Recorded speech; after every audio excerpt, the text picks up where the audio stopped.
मुंबई विद्यापीठातल्या समस्या काही संपण्याचं नाव घेताना दिसत नाहीयेत। आधी डॉक्टर नीरज हातेकर यांच्या निलंबनावरून विद्यार्थ्यांनी आंदोलन केली आणि आता अखिल भारतीय विद्यार्थी परिषदेने कुलगुरूंच्या विरोधात आंदोलनाची हाक दिली आहे। कुलगुरू जागे व्हा अशा घोषणा देत अभाविपच्या कार्यकर्त्यांनी विद्यापीठाच्या परिसरात आज जोरदार घोषणाबाजी केली।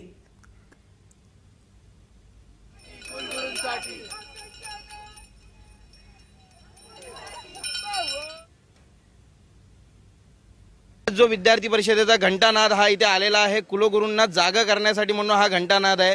या विद्यापीठामध्ये, मुंबई विद्यापीठामध्ये विद्यार्थ्यांचे एवढे सगळे प्रश्न आहेत, पण फक्त प्राध्यापक आणि विद्यापीठ प्रशासनाच्या वादामध्ये हे प्रश्न कुठेतरी विसरून गेलेले आहेत।